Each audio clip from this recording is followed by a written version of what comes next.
Michelle are podcast's most interesting and loving couple. Join them every week as this radio personality and this author come together to let you into their lives. It gets weird sometimes in the world, and it gets a little dark, but I feel like October is a great month to celebrate the weird and the dark. Mm-hmm. So I have been scouring social media, including, of course, TikTok, to find some, weird and dark stories. Mm-hmm. And so this first one is really, man, it makes you really think about, like, you never know the kind of person that you're living next to. True. So you got to play. I don't talk to my neighbors, so I don't have to worry about this. I don't ever talk to my neighbors. My mom, I told you this story. I don't know if I ever told you on the air, but my mom, we had neighbors that lived next door to us when I was growing up. Mm-hmm. And every summer we would see them, and it would be, hey, what's going on, Robert? What's going on? And his wife's name was Michelle. Hey, Robert. Hey, Michelle, all this stuff. And they were, older black couple. Mm-hmm. They would always, they would sometimes invite us, or they would bring food over if they were grilling. Mm-hmm. And it was great. Well, my mom was doing construction, mm-hmm. and we were using our backyard to throw all the scraps because we were going to take everything out all at once. Yeah. Guess who called the city? Robert. The same guy who smiled in our face every year and would see us from time to time leaving our house and would say hi, no problem. All for him to call the city on us and them to threaten us that they're going to fine us if we didn't clean up the backyard. Yeah, you told me that story, and it always brings to mind the clarification. And, people fail to acknowledge that just because you're cordial to someone doesn't mean you know them, or vice versa. And well, let's see what this TikTok's got to say. Mm-hmm. Surveillance camera catches a man crawling around an attic.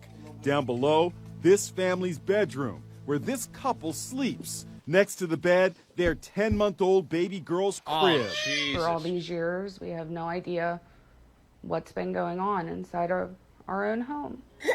Jerome Kennedy and Ashley live with their baby Reagan in an historic home in Pittsburgh. The row house next door being renovated is owned by 69-year-old Robert Havrilla. He's very that's funny. To himself. Last month, Jerome was in bed when he heard noises in the attic. I knew that somebody was up there. Then he says he noticed a light shining through a pipe. Then I saw the light right through there, like it was searching for a place to look through. Jerome decided to install a surveillance camera in his attic. That's him right there. A day later, caught on tape, was his neighbor carrying a power drill. I think that he was looking into the bedroom. Jerome discovered his neighbor had made a removable wall to gain access to their attic. There was originally a wall here that he had removed. And it wasn't just the attic. Jerome also found holes in a common wall.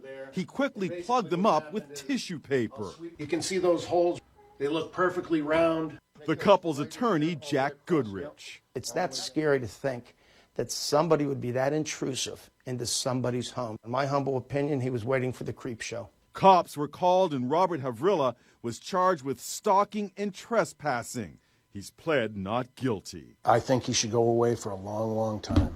So that we can sleep soundly at night. Wow. It's wild, right? My man removed their wall. That's so scary. That's so freaky. I can't even imagine. I see all these stories and I hear about all these stories of like people putting surveillance equipment in public restrooms. And, I recently even came across a story about a landlord who was running an apartment building who put surveillance in all of the bedrooms of all of the apartments where people where they had kids. And he got charged with all kinds of possession of child porn. Absolutely. And it blows my mind that people are this kind of sick. and that he was able to get away. Like, it was a fluke that he got caught. You know what I mean? Yeah. Like, think about how many she times, said years. yeah. He's had time to put holes in multiple rooms. He took a whole wall out. A whole wall. Although, I gotta kind of shit on these parents, though. Are you not going up to your attic ever? I mean, why? Why not? I feel like if I had several rooms in my house, I'm a paranoid bitch. I'd be checking that shit every day. I think when I was growing up in my grandfather's house, I think the only time we ever went to the attic is if like birds got in the house or something, and we would go to make sure that like the attic was still sealed because it was just drafty and dusty and dirty up there. Or we would put stuff up there that we might not never see again because we just didn't go up there. I don't think it's like people just don't regularly. Well, they should it's start. the out of sight, out of mind place. They should start. No, I agree. They most definitely should start. If you have an attic, start checking for that. You know, the other thing that makes me uncomfortable is like you hear all these stories nowadays about people who are buying these houses and like remodeling them, and then they find people living in them. Oh my God, yeah. Or I don't know. Do you remember the squatters story? That they were living in the basement? Oh yeah, remember that? I've seen stories like that. People find hidden rooms in their homes where somebody has been living for years.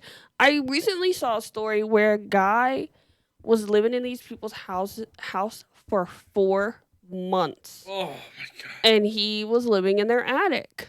Apparently there was a room in their attic that like there was like a hidden door. Oh. And he was living in their attic, and he would move around the house when they were gone or sometimes when they were sleeping. And the only reason he got caught was because the family went on vacation and they hired a house sitter. Wow. And so when the person came to check on the house, they noticed that, you know, stuff was disturbed. This is crazy. Yeah. Let us know about neighbor interactions. Have you had any negative situations that happened with any of your neighbors? How about your neighbors that maybe ended up in the news? You think she'll stay with her husband after this? That's a good question. Because I mean, I know it's not his fault, but as a wife, I would wonder, like, man, are you capable of keeping me safe, bruh? Like, for years? like we've been living together for years? I would have second thoughts. No, that's real. Let us know right now. Down in the DM pod, Twitter, Facebook, and TikTok. It is time to listen to Story Time from TikTok. Mm-hmm. Let's see what is happening with this story. Being slut-shamed for your past. Yeah, by your husband. By your husband. I already see a problem with this. Okay. Husband won't stop slut-shaming me because I told him that I used to strip. Disclaimer is not my story time. I said I made on Instagram. He actually made me sleep on the couch for a full week. And he basically gave me the cold shoulder every single day. He wouldn't even look at me when I talked to him. Hold on, he can would we do was pause ask me this? for food. Sometimes he'll just come up to me and be like, what are you doing, slut? His brothers told him that I was probably doing the dirty with all of these guys at the strip club. And that he shouldn't believe a word that I say. A few nights ago, he sat me down and started interrogating me again. He told me that he wanted me to tell him the truth. And for me to just confess that I had done it with all of my clients at the strip club. He's actually even threatening to go to the strip club where I used to work to ask questions about me. Mind you, the strip club is like 10 hours away from where we live. He even checked my phone and my laptop. He says that he's scared that I might still be in contact with my clients from the strip club, and that he doesn't know what I'm capable of anymore. I've been begging him for forgiveness every single day, but I kind of want to tell him to F off now. Can't take him calling me names anymore. Luckily, my parents fully support me and want me to move in with them. The only thing that I'm afraid of is that if we do get a divorce, he's gonna try to take all of my money. I have way more money than he does in the bank, and he knows it. I've been totally honest about how much money I earn. Big mistake. What should I do? Well, what should she do? Man, you know, this is tough, actually. It's not. It is only because... Why did you keep it from him? Why is it that he's just finding out? Why are you married and he's finding out? That's exactly what I was gonna say, that it's tough. It's tough because he's just now finding out. Like, I think that's ultimately why he's so angry. That's the secret. It's like, if you think something is big enough to keep a secret from me, especially something like that, where people really got to admire your body before I married you. Especially, I don't know what this guy's case is. I don't know if he's one of those people who really grew up in a sense of like, oh, hey, you can't turn a hoe into a housewife type thing, right? Yeah. So I want to find somebody who's wholesome enough to be the mother of my children. And obviously who's successful. You obviously wanted to be with somebody who was successful. Sometimes you got to do what you got to do. This is no in no way, shape, or form is shaming strippers. But at the same time, you have to be honest out the gate. Because there are some people who wouldn't accept that. There are some people who, wouldn't marry someone who had a promiscuous past. Yeah. And I think that that's okay. I don't think you should ever take that ability for them to decide whether they want to be with somebody like that or not because you didn't want to tell them. Because now the fact that it comes out later makes it feel like, damn, what is she hiding? What hasn't she told me? Stories like this hurt my heart for so many reasons. One of the reasons is because we live in a society where anything can become shameful. If enough people tell you that what you're doing is wrong, or enough people around you start commenting, like if you're around a lot of, for example, we'll just throw Christians out there. Sorry, Christians, I'm one too.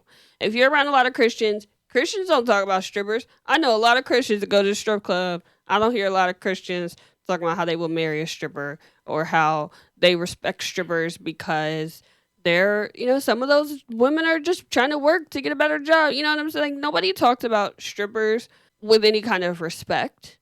So even if you are a stripper who's trying to work her way through college, that's always going to be your shame because we live in a society where that's a quote-unquote shameful career. And when you couple that with maybe, like you said, he is the type of guy who grew up with that you can't turn a hoe into a housewife situation. I feel like, and this, I'm sure you're going to disagree with this, but I feel like, in a way, it's also up to our partner to make us feel safe coming to them with stuff like that. I feel safe enough to come to you and say, hey, I used to be a stripper back in the day. Let's talk about it. Maybe she didn't feel safe enough to go to him. Like, I don't know how she could marry somebody she doesn't feel safe with like that. I was literally about to say that. Then But marriage... I've talked about this before. Hard limits are hard limits, right?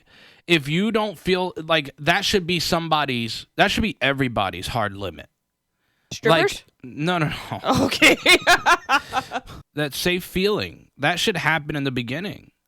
True, but think about it from this perspective, honey.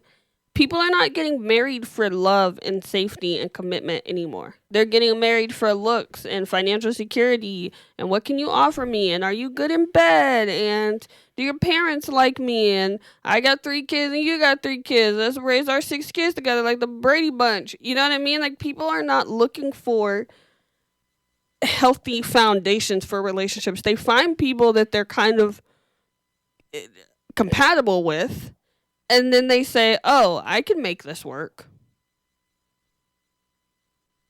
Like, unfortunately... Then you got to take what comes with that. I agree. And you got to take what comes with that. If you jump into a marriage and you understand... Like, if you get married and you are doing it for the wrong reasons or you don't understand the true fundamental of marriage and why it is a binding situation and you haven't been honest about certain things, you got to take what comes with it when it does come out.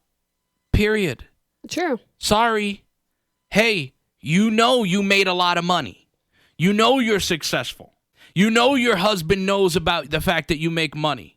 So why would you lie and put yourself in a position or not? I don't want to say lie. She just didn't say anything until now.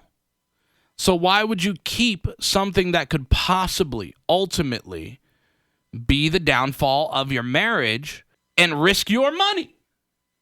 See, like, it can't just be one thing. It has to always be, you have to always think in multiples. You know what I'm saying? If I fuck up, if I do something, I think about the 5 things that can go wrong because I fucked up. she couldn't just be like, if he ever finds out that I was a stripper, I'm sure he'll just be mad for a day and blah, blah, blah. You can't predict how somebody's going to react. This is true. So you always have to be prepared for the worst. And the worst is happening. He doesn't want to deal with your slutty ass. She's not a slut because she's a stripper. She was showing her body. That doesn't make her a slut. Unfortunately, we live in a time where the only value men put on women is our ability to look good and birth your babies. Birth your babies. I don't even think that's wanted anymore. All right, we're not getting into that. Let us know what you think about sluts, strippers, and shame in marriage at Down in the DM Pod on Facebook, TikTok, and Twitter, or email us downinthedmpod@gmail.com. Tell us, too, if your significant other revealed something to you of this magnitude. I was a stripper, I was a sex worker, and you found out during your marriage, or maybe even years into a relationship. You're not married, but, you've been together with this person for 3, 4, 5 years, and that comes out. How would you respond? Because I think to everybody, it's going to be a different answer. True. I wouldn't slut shame my wife, but I definitely would not be happy. And I most definitely would not trust her for a while. You know what I mean? Because you didn't tell me something that you didn't allow me to make my decision, I guess, is what my problem is. And I think that's what his problem is, too. I think he wasn't allowed to make a decision like, do I really want to be with somebody who was a former stripper? Whether it's right or wrong, that's his choice, and he should be able to decide that. This is true, yeah. I agree. You've got some relationship advice that's been given in an article. Well, that's been asked for. That's been asked for. Mm-hmm. Okay, so why not come to the professionals? The internet. All right, so a man wants to know, is he an asshole for not translating for her wife when he's using, or for his wife when he's using sign language? And the story goes, he's a 33-year-old male. She's a 33-year-old woman. They've been together for years. It doesn't specify how long. Mm-hmm. But they've been together long enough that they're married with kids, right? Okay. So the man, his father is deaf, and so he knows ASL. And his wife is hearing, and she's never learned ASL. Mm-hmm. And she says that she has no desire to learn ASL. Recently, he says it's become an issue in their relationship because a community college was offering free sign language courses, and he volunteered to help teach them. And so he asked his wife to join him in these sign language courses so she could learn. Absolutely. Because he's getting over having to translate all the time. Like, he's like, you married into my family knowing my dad was deaf, and you can't even have conversations with him half the time. Mm-hmm. Well, during this class, Alex, the man in question. The man in question met a man named Alex. He's a 29-year-old male who's who's completely nonverbal. And he says that he immediately had a close camaraderie with Alex, and they're friends now. Well, his wife is getting jealous of their friendship because Alex requested that he not translate for him. He says, I don't want you to translate what I'm saying to your wife. If she wants to be a part of the conversation, I want her to learn sign language because I deserve privacy too. And so he says that it's now causing a rift in their relationship, and she swears. Wow. He's like, my wife swears that it was never an issue before that she learned sign language. And he was like, it's always been an issue. It's just never been something that was pressed until now.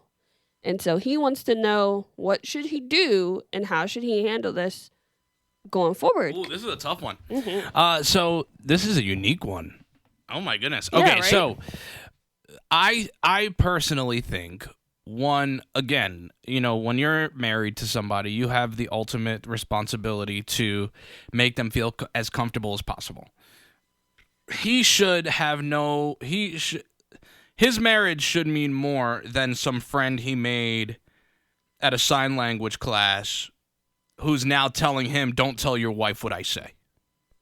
I think there's something weird off of that. On the other hand, though, you can't be mad. It's like you don't know Spanish. Correct. Well, not well. Not well. Yeah. Not fluently. Correct. I speak Spanish with my mom sometimes. I speak Spanish with Greg, my friend Greg. If I speak Spanish with my friends and you're getting upset because you don't understand, I shouldn't have to translate all the time. If you really want to know that badly, you really should take the initiative and learn. One of the things that was brought up in this request is that Alex told the husband, he goes, I think that it's rude that your wife never took the time to learn, knowing that you have family. Yeah, but that's not his problem. That's true. My thing is about it, because I'm like you, I'm torn on it. From an outsider's perspective, I can understand why to Alex it's very black and white. Like, you have a family, at least one family member who's deaf, and it's your father. Like, I think it would be different if it was like a cousin he wasn't close to or something, someone that they maybe didn't interact with regularly. Mm-hmm. What I think, honestly, is that this has probably been an issue for a while. Maybe not directly. Maybe he didn't say anything. But I think he's finally at a point where he's tired of being an interpreter all the time. The thing about Spanish is, when you and I started dating, I explicitly told you that I wanted to make sure I started learning Spanish again. And so, when I'm asking you what something means, I'm asking to understand. I'm not necessarily asking to be part of the conversation. Now, sometimes I am, but most often I'm asking to understand so that the next time I hear you use a certain word, I know what's being said. On the flip side of this, I also think about this like Braille. Like, I would never ask somebody I was dating to learn Braille, even if that's how I preferred to write, because that's my preference. And I think it's complicated because the reality is it only affects them outside of the house. The husband isn't hard of hearing.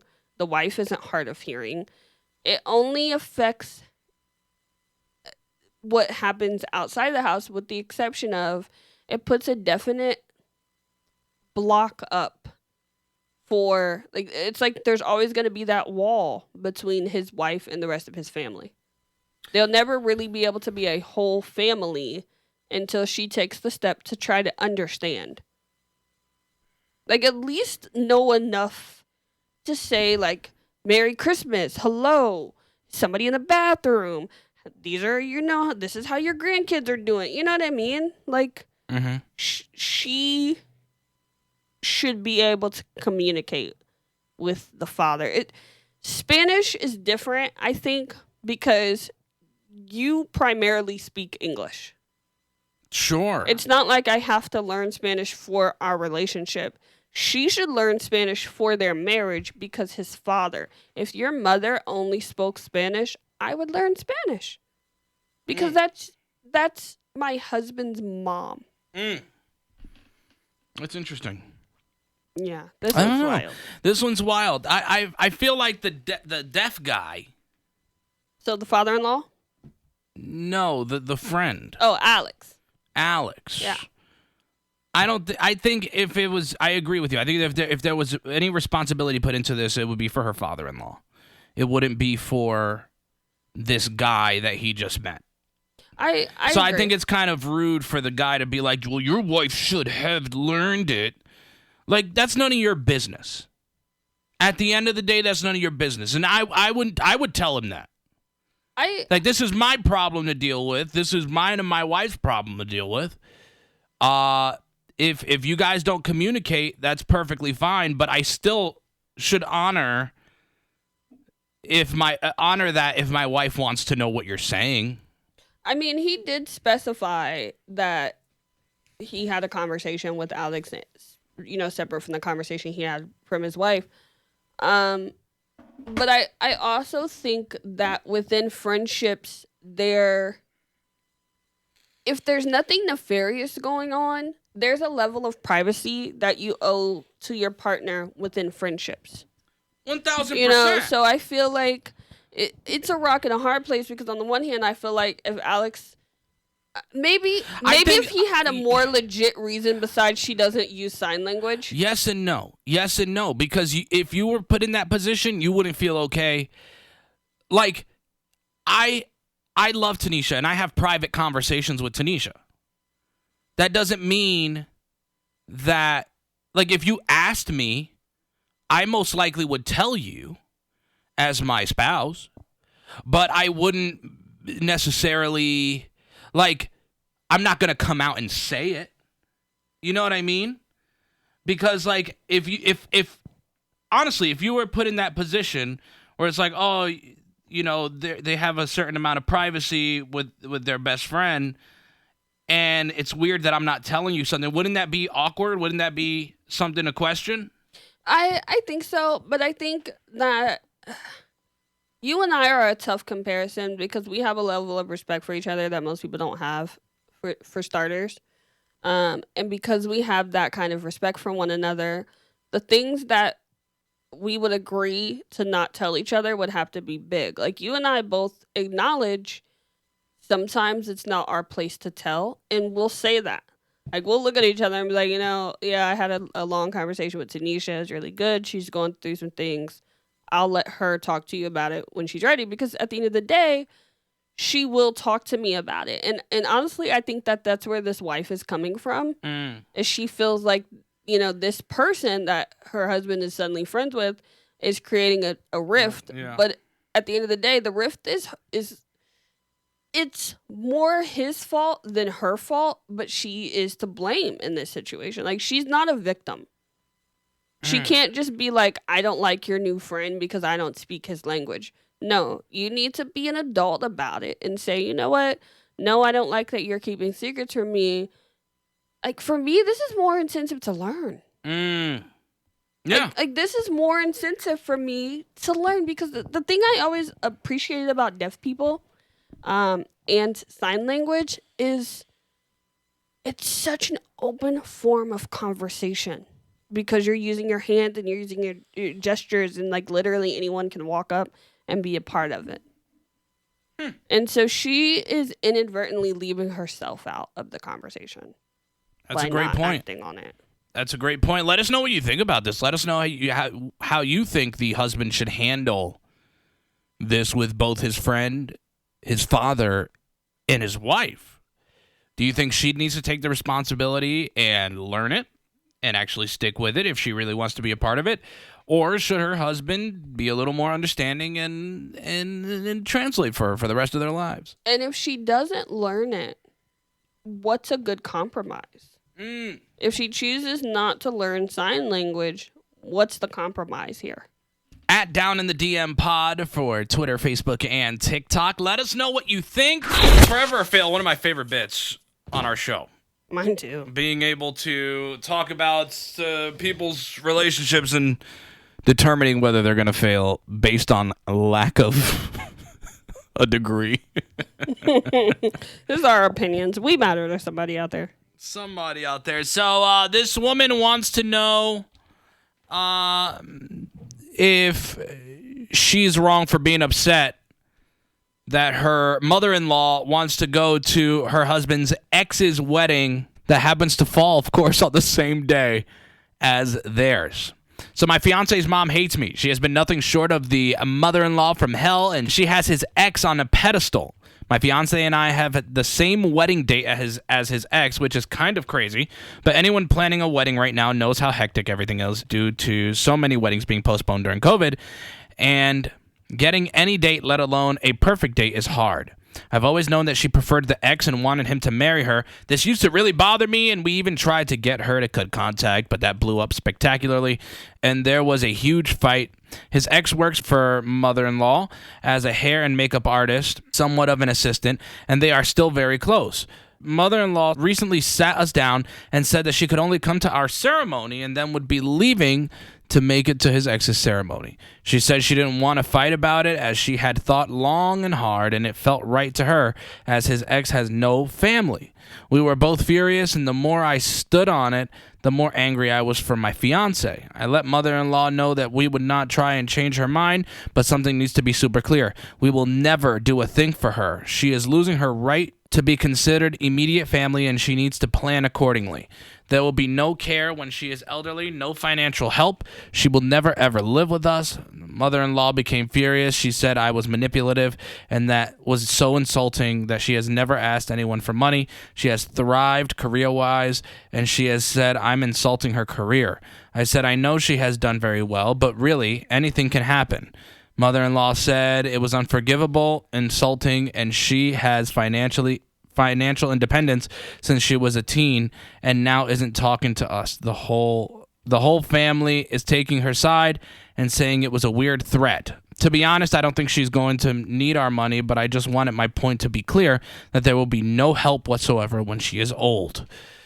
This is crazy. I don't know what you're going to say about this, but I will say I don't disagree with the mom in the sense of that's a crazy thing to throw out there, especially because it sounds like that's something like she's clearly basically saying I said this out of anger, and it clearly seems like that was a very reactionary response. It doesn't seem like it was a conversation that she had with her fiance and that they as a couple agreed. I was about to literally say that. I was like, that was going to be the case. It just sounds like she said something out of anger as a reaction. Is her son going along with this? Is the mother-in-law's son, her fiance, going along with, hey, you know what? You're right. Yes, we will never accept him in our homes. No. Or was it just her who said it? It's definitely just her, and this is why I think that. First of all, because she does hair and makeup. Mm-hmm. Not to say that that's not, but anybody, she can have anyone else do her hair and makeup. Sure. I feel like if her son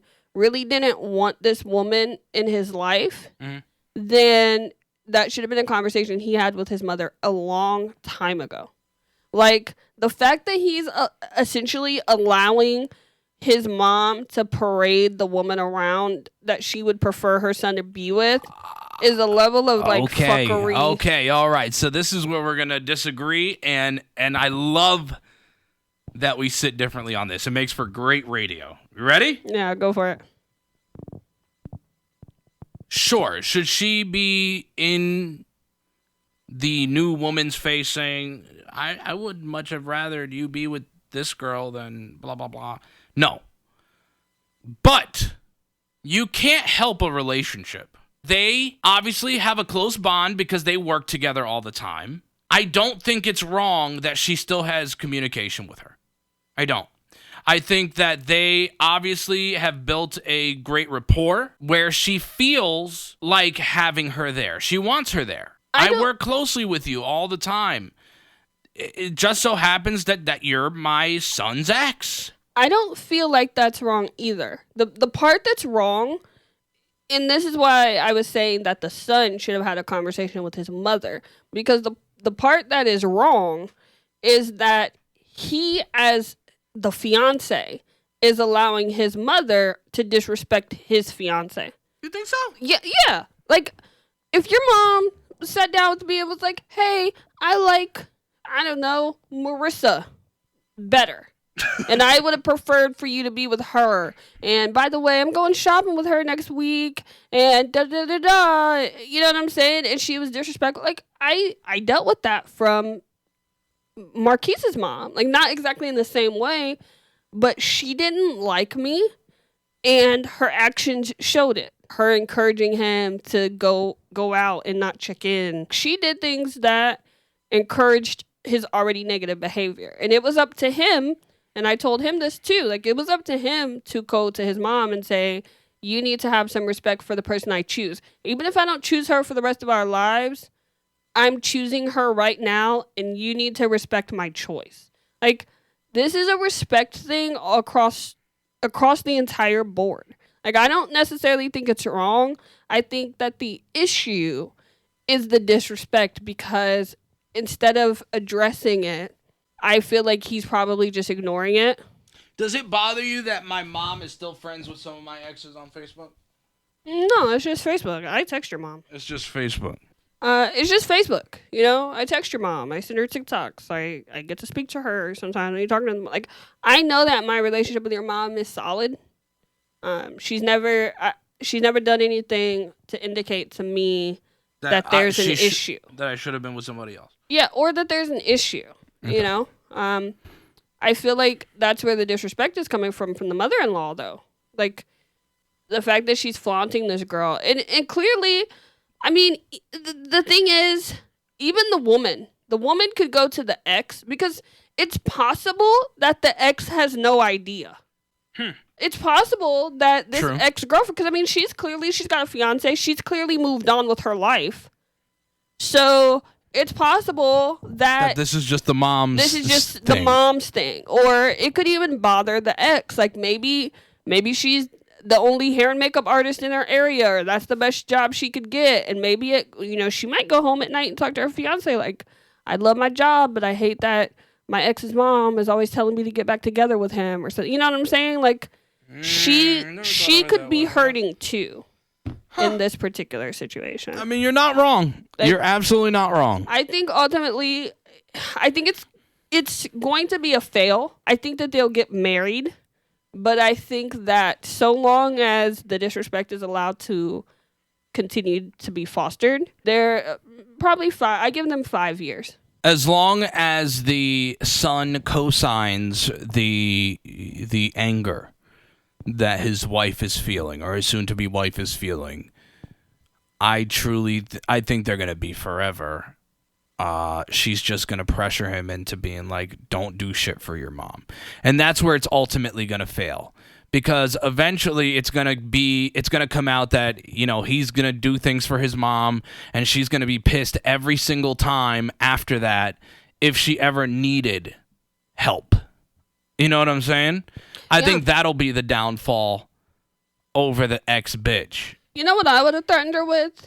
I would have threatened her with our future kids. To hit them where it hurts. Like, yeah, you won't get to see your grandkids. You're not gonna get to, like, because at the end of the day, you're not about to come around my fucking kids telling me how they should have had another mom, stupid ass bitch. Wow. I can't stand when people disrespect people in front of other people's kids. Like, my God. I used to get so mad when my brother's baby mom would talk bad about him in front of his daughter. And especially because she's at an age where she can repeat things. Yeah. So now she'll come over and she'll ask us questions about her dad. Is it true that blah, blah, blah? Yeah. Or is my dad, like, one day she was like, so is my dad still in jail? And we were like... Why is that a wrong question, though? It's not that it's a wrong question. It's the context. That was the nice way for me to ask the question. Okay. But it was the way she asked the question. Right. You know, like... I think for me, it's choosing to continue the negative behaviors. Like, it's one thing if you're angry. It's even one thing if maybe you're on the phone in your bedroom, having a private conversation and your kid overhears. Yeah. But to be so comfortable talking bad, and then that's how I would feel about it. I would just look at her and be like, as my mother-in-law, you're not going to see my children because you're bad-mouthing me now. I can't, you're not going to get an opportunity to bad-mouth me in front of my kids. Wow. Let us know what you think. Do you think they're going to be forever, or they're going to fail? All because of this woman's mother-in-law saying that she wants to go to her son's ex's wedding the same day as her son's. And that's going to be at Down in the DM Pod for Twitter, Facebook, and TikTok. You got this TikTok for us. Let's take a listen. Nice wiener. Whoa. Oh. That's not the right one. Oh my goodness! Oh my God! that was. Oh my! Hold on. That should have been the one we started the show with. Actually, God! So it's. All right. All right. Let's do the right one then. Isn't it so crazy what some people will say just to get laid? Like this 30-year-old woman in Texas, Angela Buchanan, who posed as a gynecologist who survived breast cancer. Angela was able to convince a 51-year-old woman that she too had breast cancer, but if she engaged in an active lesbian relationship with her, it would release hormones that would fight the malignant cells. And then she was able to convince the woman to get a mastectomy, even though she didn't have breast cancer at all. Good thing Angela was found out, arrested, and charged for online impersonation. Isn't it so crazy what some... Whoa! That's wild, right? Holy shit. And this was crazy, but it also made me think of like, what are some crazy things people have said to you to get you to be with them? I don't think people realize the manipulation that comes with courting someone. Yeah. Like, and it's very natural. Like, it's not like you intentionally. I mean, some people set out to deceive. Let's not lie, but most people don't set out to be deceptive. But in dating and in trying to build something with someone, you want them to see the best parts of you. Well, dating comes along with that impressive factor, right? Yeah. How can I impress you? And sometimes, unfortunately, it goes back to like the whole stereotype of like, oh, men will say anything to get in your pants. Well, people will say anything to get the attention that they're seeking, especially in those beginning stages. Oh yeah. And I just think it's so messed up because she wasn't a gynecologist, right? She was She was a gynecologist. She did not have breast cancer. Okay. First of all, I think it's evil to lie about an illness like that. True, yes. Like, if you're able to do that, it's like these people who, who've been charged in the past for lying about their kids having cancer, and then they do the Make-A-Wish. Yeah, Munchausen's by proxy is what it's called. Okay, whatever. See, I'm not smart. That's false. And like, I just think there is a special place in hell for you if you lie about an illness, period. Like, even when my grandma was alive, right? Or my mom, like, I would say we should lie about so-and-so. And this was when I was a kid, and I didn't know any better. Yeah. But I'd be like, oh, maybe we should lie about so that I can have an excused absence or whatever, that my grandma was in the hospital. Mm-hmm. Even saying that is messed up. Like, you're putting it out in the universe. Right, and words have power, and people don't acknowledge that. Let me tell you what really messed me up as a kid, and I know it's so funny. So, Boy Meets World was so popular when we were growing up, right? Mm-hmm. Oh, there's an episode of Boy Meets World where Corey wishes something bad on Mr. Feeney. Like, of course, I don't remember exactly what the gist of his wish was.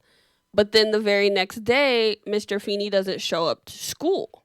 Yeah. And so Corey makes this whole big deal because he thinks Mr. Feeney's dead. He goes to Mr. Feeney's house. Nobody can find him. And it turns out he just had a doctor's appointment or surgery or something. But at the end of the episode, like, Corey learned you can't do that to people. And I think that was my first glimpse, even as a child, where I knew it was wrong to do that. Not even just wrong, but the amount of pain that can be inadvertently caused because of such a lie and such a deception. Because if something happens, you have to live with that. Yeah. That you put that out there. I just had to hear this real quick. I can't stand you.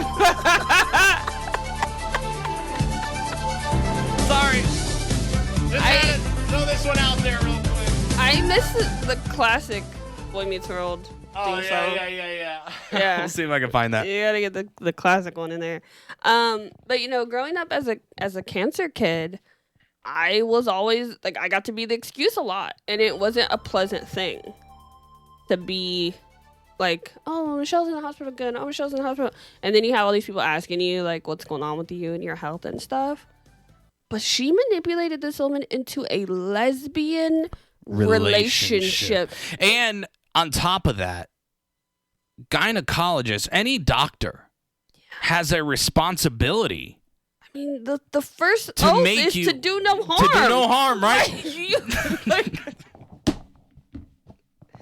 Like, the responsibility you have as a doctor to not even go there with somebody is crazy. But, though, the responsibility that woman had as a 51-year-old woman to know better.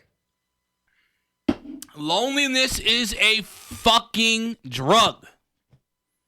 that people will try to find any way to cure. That's unfortunate.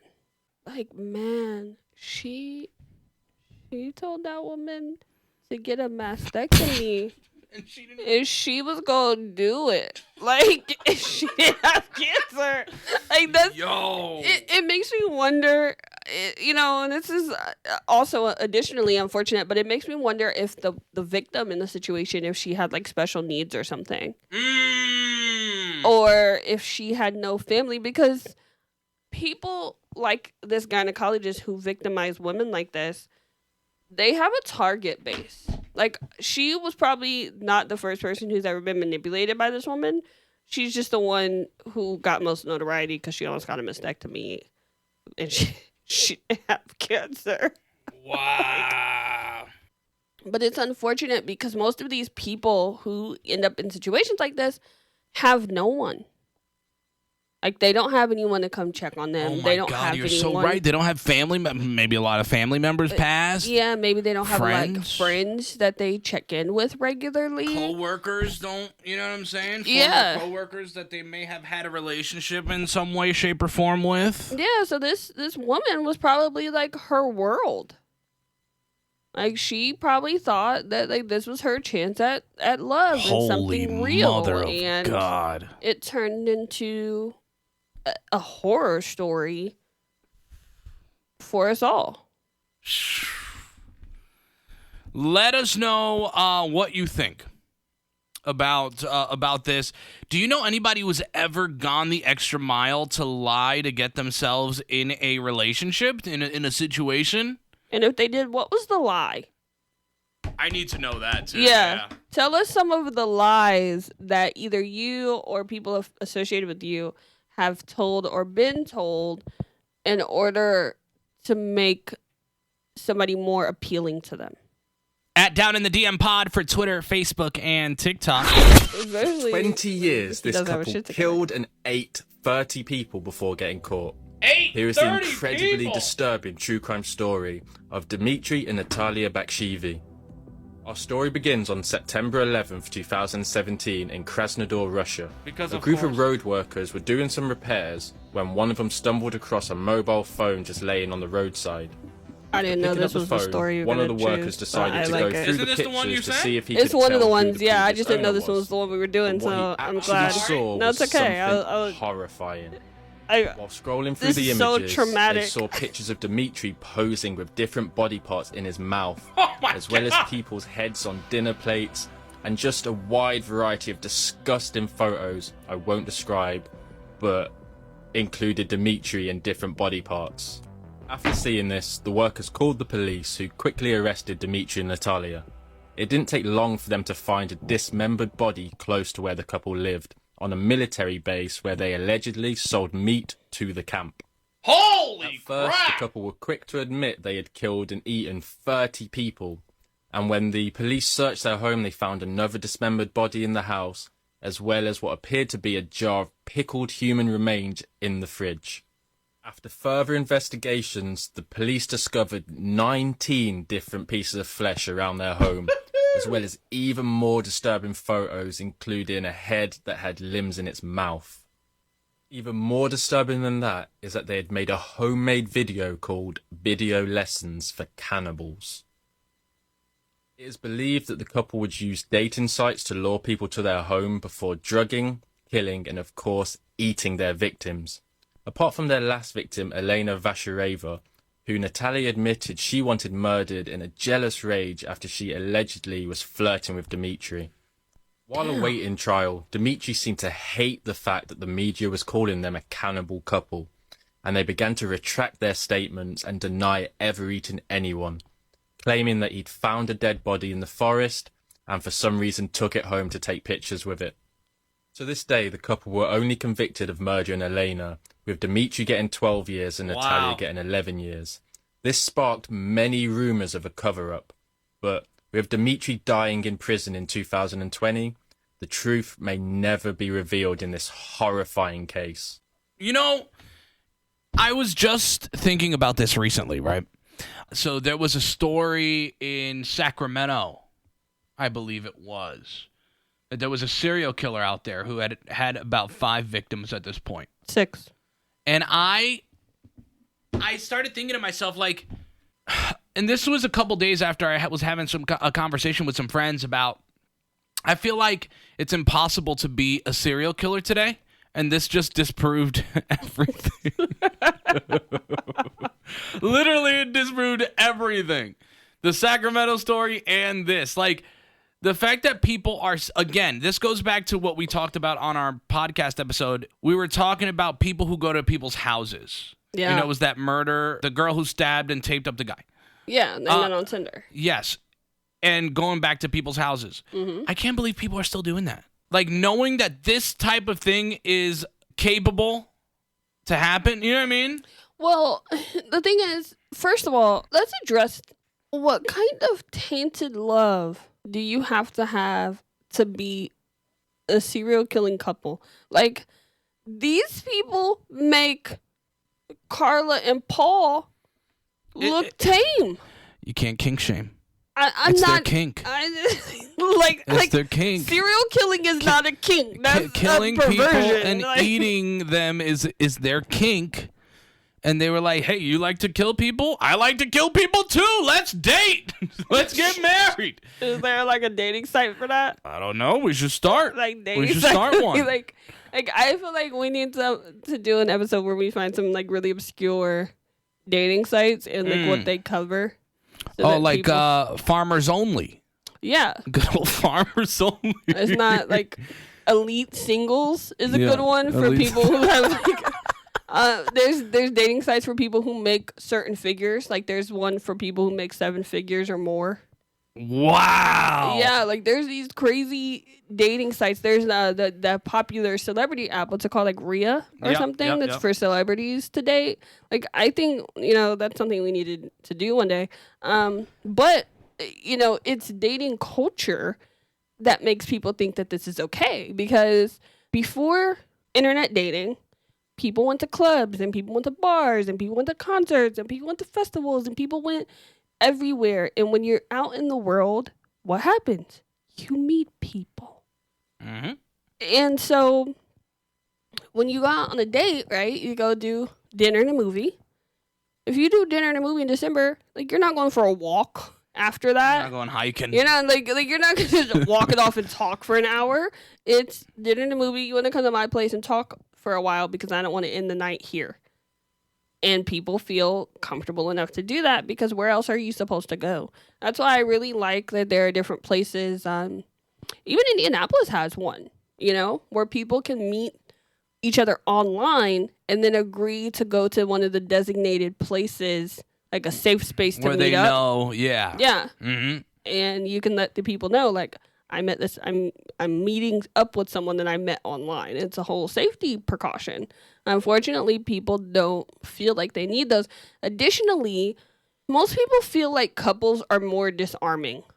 Like, I don't know what it is about people, and I'm guilty of this sometimes too. Yep. Like if I meet a man and he looks like a little bit too intimidating, and then I see like a woman next to him, I relax just a fraction. I get it. But also I acknowledge like my own crazy. So again, I only relax just like a fraction. Okay, what about killing somebody because they flirted with you? If a woman was flirting with me, are you going after her? I mean, no, but like I can't control these divorcees out here. Like I don't know why they come after you like that. I just let them chase you, clearly. But also, by the way, can we stop with the what do you do to these bitches? Huh? When you ask me, what do you do to these bitches? Oh. No, we can never stop we that. need to stop that. No, you need to stop because doing that to those I'm bitches. just me. I mean, but he's it's just... what did I do to you? I mean, obviously, the thing is... like... No, because it makes sense, like in retrospect, we think like, look at this couple. She, even though like her kind of love is clearly toxic, that's her man, and like she was gonna kill the woman. Like, how dare you have the audacity? And then he has that thing she needs. He got that little serial killer spirit that she like. That's her. Mm-hmm. That's her serial killer. Like, you're my man. Like I get it. I get it. But, this is the killer couples edition. I as creepy as the story is, it's perfect for the time of year. Like, it's October. Oh, yeah. It's creepy, and more than anything, y'all need to know that there's still people out here eating people. Like, I feel like it's my duty to let y'all know bitches is still crazy out here. People are getting too comfortable. Like, oh, it's cool. I'm just watch this show, Dahmer out here. I'm gonna watch Dahmer on Netflix. Like they act like Ted Bundy and Jeffrey Dahmer and Charles Manson were the only crazy ones. And by the way, shout out to everybody at Netflix for releasing the Jeffrey Dahmer tapes right around Halloween spooky season. I think that was pretty brilliant. More than anything, shout out to what's his name? Is his name Evan Peters? What's his name playing Dahmer out here? I like the only name I hear more than him now is Tom Holland.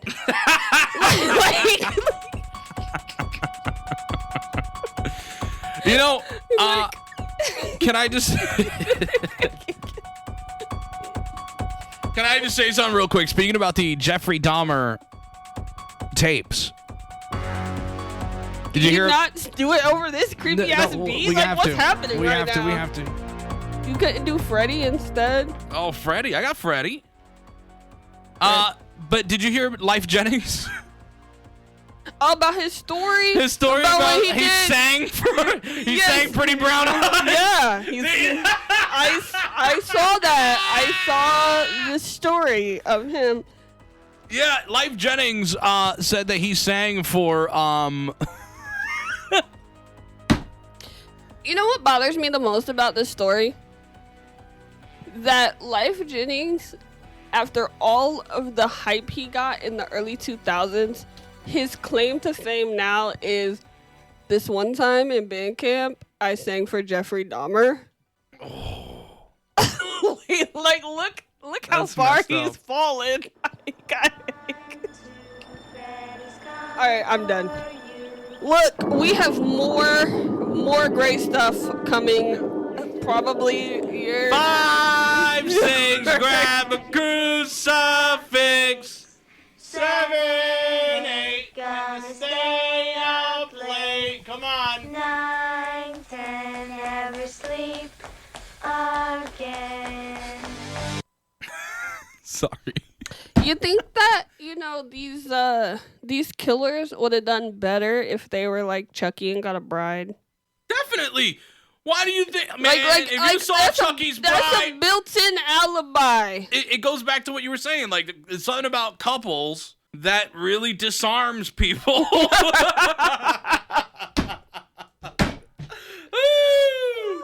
I love it. It's spooky season. I actually, I will tell you, Halloween is definitely one of my favorite holidays. And it's because, like, it reminds me of when I was a kid. And it's not even like the trick or treat stuff, but like listening to radio and hearing the type of programming like Elvis was doing. Mm-hmm. Greg T, the stunt guy at the time, used to do a bit called Casketgram. And it was fantastic. So listeners would email and say, hey, I want you to give a casketgram to my wife. She wakes up early to get the kids ready. I leave for work. And so it was pretty much like a ding-dong ditch, where it was he would be laying in a coffin. Scotty, who was the man on the street with him, would knock on the door, ring the doorbell, and when they opened the door, he would pop out of the casket. So they would just open the door to a casket on their front porch. Oh my god, it's brilliant! That's how people get punched in the face. You can't do that stuff today. like we live in a world where people will shoot you dead. Facts. You think you really did something? All you did was get dead. Like, I'm gonna bring this amazing bit back from 1997. All right. Then you're like, Michelle, how did Daddy die? He decided he was gonna do a casketgram. Look how easy it was. If he really wanted to be in a casket, he's in a casket now. It's already paid for. Let's go. He brought it. Serial killer duo had been working together for 16 years. Now, this all starts in 1987 when Michel Paul Fournier was in prison for 15 counts of assaulting minors. He decided to put ads in local religious newspapers to try and find a pen pal. That's when he started talking to Monique Olivier, and she was a divorcee, a nurse, and looking for a friend. The two of them forged this weird bond together, and he actually confessed his sins to her, and she accepted them. They even made a pact that once he got out, she would help him if he agreed to end her ex-husband. And as soon as he was paroled, they moved to Burgundy, France, and then 2 months later, abducted Isabelle Laville, assaulted her, and dumped her body into a well. Then, because they needed money, they decided to end the life of one of Michel's former cellmates who had been a bank robber. After they helped the wife uncover over 1 million francs worth of gold. They took the money from those ill-gotten gains and bought a chateau in Donchery. They got married in 1989 and even continued hunting and hurting young women while Monique was pregnant. And yes, they also used their son to help find and abduct young women while he was growing up. Oh my God. Monique even later admitted that they would reenact the assaults and endings in their marital bedroom. Wow. One of the reasons why the two went unfound for so long was because they moved around a lot, and also the police thought that these murders were the work of a different serial killer, Marc Dutroux. Then in June of 2003, Michel is in Belgium and he coerces a 13-year-old girl into his van, claiming that he's lost and needs help with directions. Once she was inside, he bound her and tried to assault her, and she started screaming, so he decided to drive to a quieter location. During that drive, she gnawed through her bindings and jumped out of the van while it was in traffic. The police were able to quickly find Michel and Monique, and they were brought in for questioning. Michel denied even knowing who the girl was, but Monique had seen what happened to serial killer wives in the past, and she didn't want to go to jail forever. So she started talking right away. Unfortunately, the police saw her as complicit in the crimes, and they didn't offer her really anything, even though she gave them their entire case. Then when Michel heard that Monique was talking, he was like, sure, she can tell you about the murders, but can she tell you where the bodies are? And so he led the police to the remains. France wasn't really making any deals, and both of them were charged with 7 murders and put in prison for life with no parole. While in prison, Michel admitted to 3 additional murders before he died of respiratory failure on May 10, 2021. Monique is still in prison, and she filed for divorce in 2010. French police actually believe that there are way more than 7 victims, and they have said that they intend to interview Monique until she dies to get that information. When a 13-year-old girl escaped from a van in Belgium in 2000. Holy crap. That story is so wild. I think the thing that really gets me too is that when Monique and Michel met, right? He confessed to her that he was guilty of abusing children. Yep. And she still dated that man. Do you think she didn't believe it? Do you think that people go through this whole mindset of like, that shit sounds so unrealistic. It doesn't even sound like it's a possible thing. I mean, in this case, I have to say no.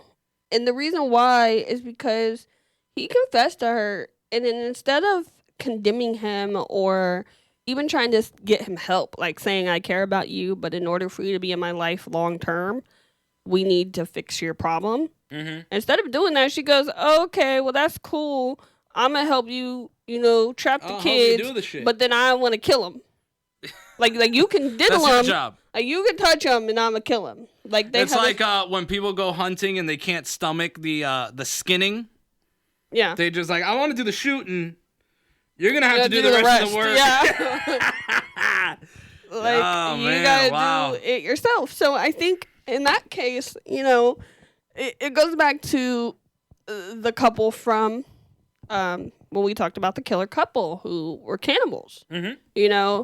These two people, they met, and despite the fact that they were both broken, they found a way in their own twisted way to be whole together. And the fact they were whole together for decades. Mm-hmm. Like, that's the thing that really, like, it wasn't like they were only married for a few years or anything. They were together, and they were y'all doing was this out shit. here really killing kids and shit. Oh, man. And, like, it's, you know, a resourceful teenager is the only reason that they got caught. Can you imagine if that child never escaped? This was in 2003. Can you imagine if they still were killing 19 years later? Like a 40-year killing spree? That was literally a year after the Elizabeth Smart case. Oh, yeah. Literally a year after that. You know what messes me up about Elizabeth Smart? Are you going to trash this girl now? I'm not. I respect her, and this is why she took her trauma, and she was like, I'm so sad, but I'm going to do all these interviews, and blah, blah, blah. And then next thing you know, this bitch is working with everybody. Like Chris Hansen and Keith Morrison and Lester Holt. However, you got to get in there, man. Get in there. And Nancy, what's her face? I was watching, when I used to work from home, right? I used to keep my TV on the Maury channel. Because Maury would come on at like 10 in the morning, then come on 11, then Steve Wilkos 12 and 1, and then, but then for whatever reason at 2 o'clock, right, there was always a break at 2, and it was Daily Mail TV, and look, and somehow Elizabeth Smart's ass became one of the correspondents on Daily Mail TV, so here I am every day looking at goddamn Elizabeth Smart talking about other bitches that got kidnapped. I was like, is that your qualification? Like, nobody ever says that she was in college or anything. Like, she just be in there. 17-year-old Brittany got abducted today. I know her pain. I got abducted too, bitch. Yeah. Like, just get through it and get a job. Like, I hey, if you get kidnapped, you too can get a job. like that bitch is the Oprah of like, I love Elizabeth Smart. You know, I should have added her to my tweet when I was tweeting back to Marie. Oh, if you could job shadow? Yeah, like you a gotta job. get kidnapped from your bedroom. We'll be right back.